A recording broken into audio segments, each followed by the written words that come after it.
Hey guys, my name is Ben Howard and today we're out here at NGU to play around with the disc I got of the black Discmania mystery box. If you haven't watched my unboxing video, I'd appreciate it if you went back and watched that. But just to run through the disc real quick before we get into the round.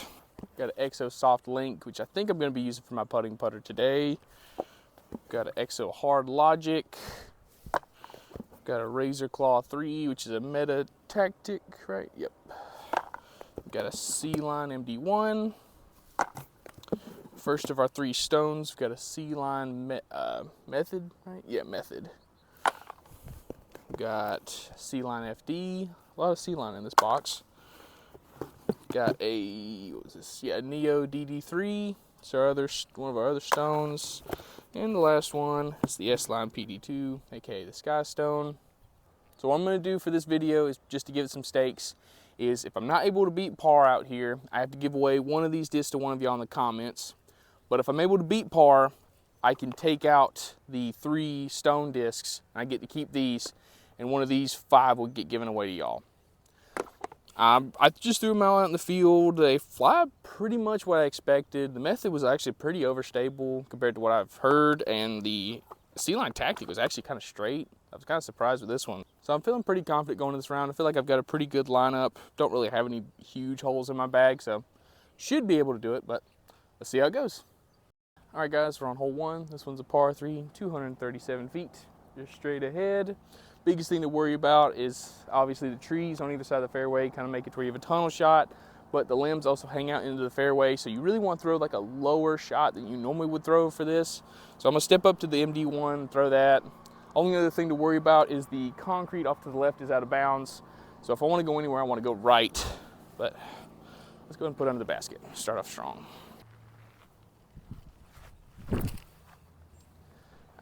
It's going to be a little short. Well, I got some good ground action. I'll still probably be like just outside of circle 1, but that's a putt.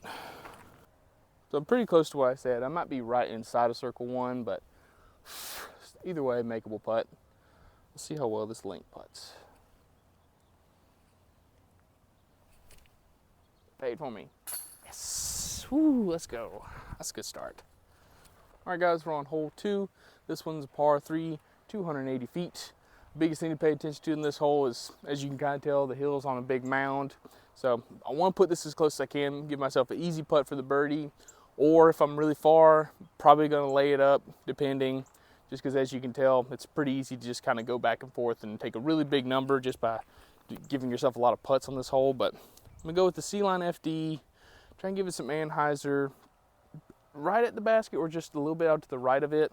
And hopefully I'll get it to kind of flex out and kind of come back to the side of the hill and stick on the side of the hill. Let's see what we can do.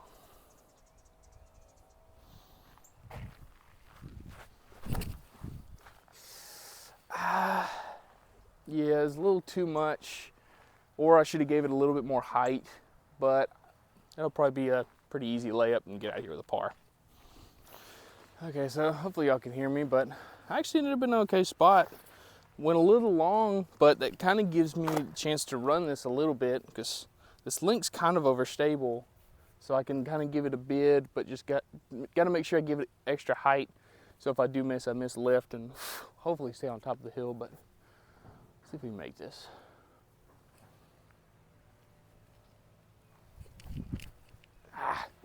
Right on line, just didn't give enough height.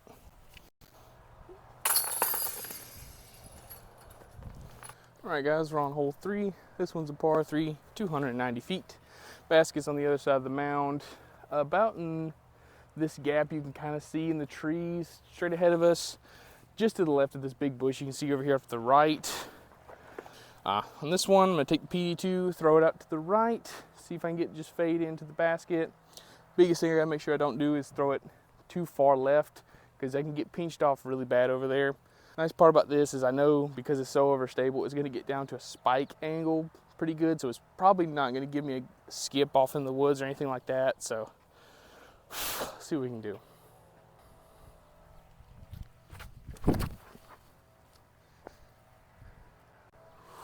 Golly. It's going to be a little off to the left, so I'll probably have like a obstructed putt, but I think I'll be like in like a 40-foot range, something like that. Okay, so this is way better than I was actually thinking off the tee. I thought it was going to be short and this stuff up here, but I'm actually coming in like an ace run almost. Let's go ahead and make this. There we go. All right, guys, we're on hole 4. This one's a par 3, 240 feet. Basket's up this way, tucked way off to the left. So off the tee, really just got to decide which gap you want to hit. I like to take the right gap just because I got a nice aiming point with these 2 telephone poles. Just throw it out there with something overstable, let it crash back into the basket. I'm gonna try and do that with the C-line method. I don't even know if I need to put this on any hyzer. I might just be able to throw this flat and it'll kind of do what I want.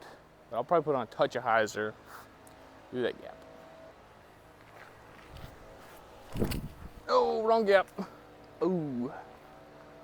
Well, the wood line kind of goes up that way at like a 45-degree angle. So I might be caught up in the wood line over there, but I might be okay over there. Well, we just have to see. Okay, so I actually ended up in a really good spot. I actually got like a edge of circle putt. Let's see if we can make this save a birdie.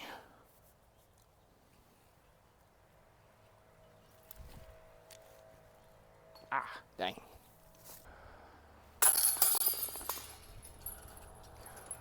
All right, guys, we're on hole 5.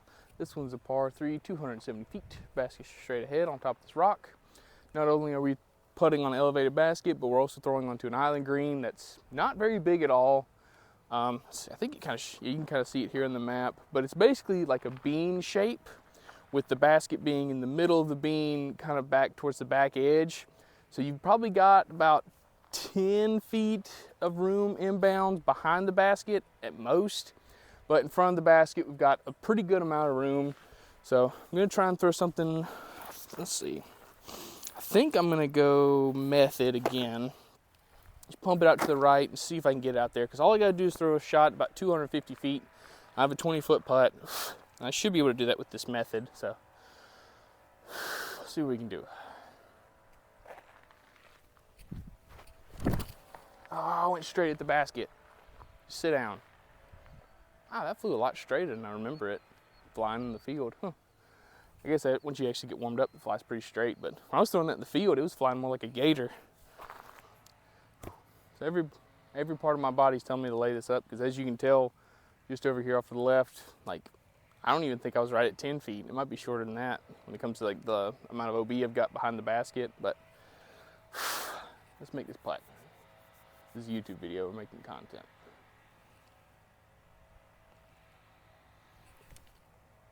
Bang, let's go. All right, guys, we're on hole 6. This one's a par 4, the B position, I think. Yeah, B position, so 618 feet off the tee. Got a double mando between these 2 buildings with a fairway dog legs to the right. And then you can see the B basket. It's the red one down here at the end of these cedar trees. So off the tee, either trying to get through that gap or just lay up to it. And then from there, you'll have like, if you get through the gap, you can probably get up to about like a 275 foot approach shot. But most of the time, if you lay up to the opening of the gap, you'll have like a 350 foot approach shot in the green, which isn't crazy difficult to do. But you've also got to remember the running track is also out of bounds out here. So this can be a touchy hole, but what do I want to throw? We'll throw the FD off the tee. Just try and get myself out in the open, give myself an easy approach shot. I'm trying to give myself an easy, straight shot into the green.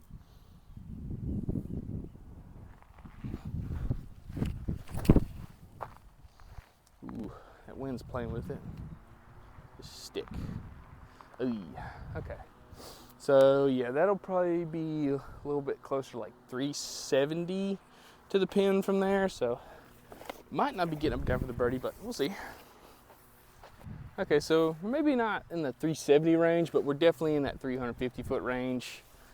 I can't really tell what the wind's doing right now, but it feels like it's kind of like a cross/headwind.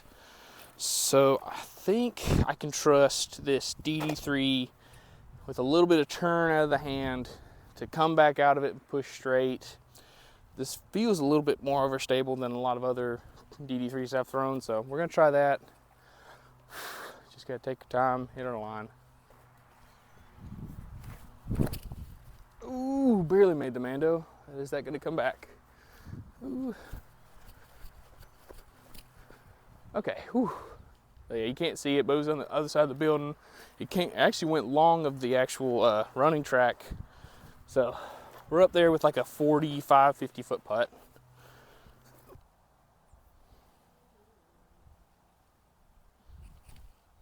Drop. Ah, dang. Almost.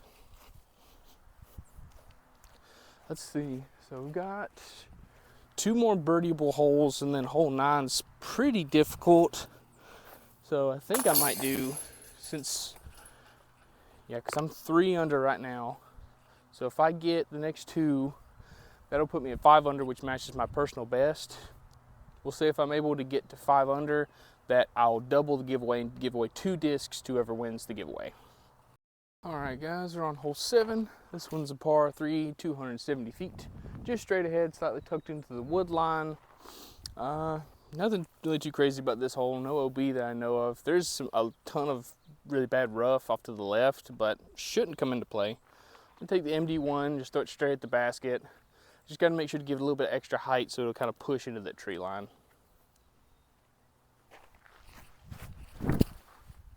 Ooh, that came out a touch of hyzer. Wow, that one's actually kind of stable. Okay, that's not bad. I'll just have to do a little pitch out and see if we can get up and down.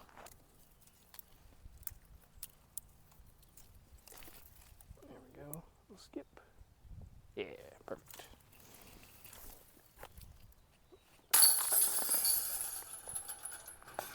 All right, guys, we're on hole 8. This one's a par 4, 450 feet.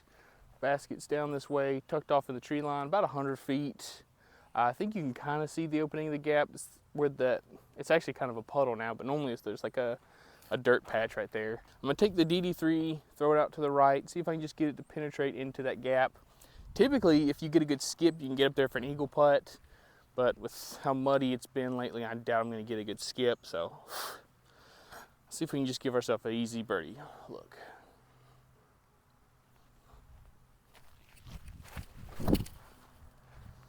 That's a little bit wider than I meant for it to be, but come on, get in there. Okay. Yeah, it'll be probably like right at about 100 to 150 foot approach shot into the green. Okay, so I pushed a little bit too far to give myself a clean approach shot into the green. As you can see, I've got some small stuff in between me and the basket. I've actually got like a 5 foot wide gap going straight at the basket. I'm really tempted to try. But I'm gonna take the tactic, throw it out to the left, just put on some hyzer. Let's just see if I can swing it back to the right and give myself at least a manageable birdie putt.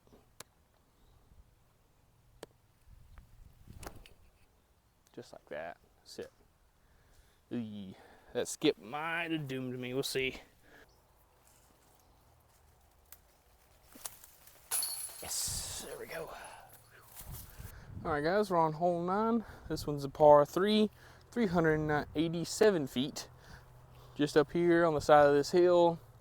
Definitely plays a little bit farther, probably closer to like 420, 430 maybe. So pretty much the only way I'm gonna be able to get the birdie on this one is just to put it to like circle's edge short, then make the putt from there, which should be pretty doable with the DD3. This thing's got a nice amount of glide. So I'll just have to give it some anhyzer out of the hand and see how close we can get.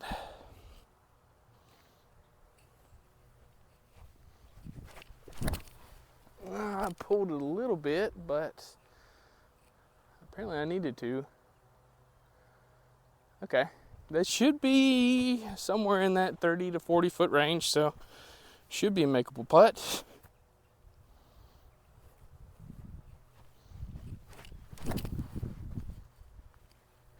Oh, I like that so much. Whew, God, that thing's so beefy though. Cause like it doesn't start to fade until you get out to like about 200 to 250 feet. But once it starts to fade, golly, that thing is just stupidly overstable. All right, so I think I'm a little bit farther away than I was thinking off the tee. Probably closer to like 45, 50 feet. Still a very makeable putt. Let's go ahead and get it.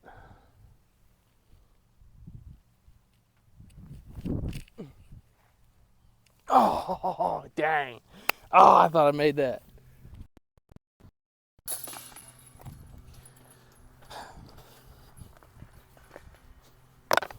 Alright guys, that finished up our round out here. Just to kind of run back through the disc real quick, give my thoughts. Oh yeah, sadly I didn't even get to throw the Logic, but the Logic and the Link are basically the same disc, just that the Link has a bead and the Logic doesn't. Only thing I really noticed really was the fact that the Link feels like it had a little bit more late stability, which is probably just from the bead. But ultimately, both of these are extremely good discs. If you do want to see me throw the Logic, if you go back to the red mystery box from this year, I got one of these and that, and I was throwing that a bunch. But ultimately, both of these are just straight with a nice amount of finish to them. Really reliable putters. Tactic's about what I expected. Granted, it's not quite as stable as I was thinking it was going to be. The one I had before this one was like almost a Justice level overstability, whereas this is kind of similar to like just a regular Tactic where you can kind of hit it on any line, it'll just kind of hold it and maybe flatten out a little bit. So I don't know if like the later runs of these came out a little bit straighter or what, but ultimately just a really nice zone type disc. And then we got the MD1, just a nice, reliably straight mid-range. Yeah, y'all have heard so much about this, especially when the the Mind Benders came out. Just same thing. I think these are actually a little bit more stable than the Mind Benders. So just a really nice straight mid-range. And not really else you can say about that one. Then we got the Method. This thing was sick. I thought this thing was going to be a little touch more stable than it was, but this thing was actually pretty much just like a reliably straight, slightly overstable mid-range. I can definitely see why a lot of people like these, because I love that style of disc where it's something you can hit hard, flat, know that it's not going to turn, but it's not really going to fade a lot. It's just going to kind of go straight and then give you that reliable, just like, not even like really a finish. It's more of like just 5 feet off your line. Just something you can just trust in a lot of conditions and trust on a lot of lines. So definitely recommend these. I would put this in the bag, but I've already got the Redemption from Goliath that basically does the same thing as this. So this, I'll probably just keep this as like a backup for that. Then we got the C-Line FD. I had heard these were like way more overstable than they were really supposed to be, and I could see that because I would say these are a little bit closer to like a T-Bird or stuff in that range, where it's something you can kind of like the Method, where it's something I can hit hard, flat, have it push straight for a good amount of time, but ultimately know it's gonna finish for me. So I'm also tempted to throw this in the bag, but I don't really know where it would fit in. So I'll have to do some experimenting with this, but because I do have the other Neo FD in my bag, so it would be nice to have a overstable version of that, but we'll see how it goes with that. Let's see, and then we got the DD3, the Neo one. These actually turned out to be a little bit more stable, I would say, than the S-Line ones. I don't know if I've ever actually thrown the C-Line ones. So I don't really know how much more overstable these would be compared to those or whatever, but definitely a nice run of DD3. I really like the feel of this one. Normally I get these and they'll have like a pop top. These came out pretty flat, as you can kind of tell. So you can kind of see why it's just a touch more overstable. But I didn't really notice a lack of glide or distance out of this. So this will probably be another backup I'll keep around just in case I lose either like a Rive or a Rapture or something like that. I need that. But for the one disc that is going into my bag, the PD2, this thing is sick. Just insanely overstable while still giving me a lot of distance, because even on this hole 9, I think I threw it, I would say about 320, maybe 330 on that flex line. But you could see when I'm throwing it, it holds whatever line I put it on for a little bit, and then it starts to fade, which I really, really like, especially in a distance driver, because a lot of times you'll throw them and it'll be like 50 feet out of your hand, it'll start to fade. But this one will hold that line for a long time and then dump out pretty hard. And I really like this S-Line plastic, and I love the dome, just a really nice feeling disc. Because the disc I have in this slot in my bag right now is a Panic, and that's from MVP. And I don't really like flat discs in my backhand. I prefer domier discs. So to have a nice, reliable, insanely overstable distance driver that actually has a dome to it is going to be really nice to have in the bag. And I think this thing might be more overstable than the Panic, so it's going to be really nice to have this from now on. But since I wasn't able to beat my personal best out here, and I ended up shooting under par, I'm going to be giving away one of these discs to one of y'all in the comments. Just need you to go down, like and subscribe, and then tell me what disc you want out of these 5. And I'll pick one of y'all in a week, or whatever date I put right here. And yeah, that's pretty much everything. It's really fun. I really like doing these mystery box videos. So if y'all know of any other mystery boxes y'all want me to try out, let me know in the comments. But thank y'all so much for watching. Please like, subscribe, and y'all have a good one. Bye.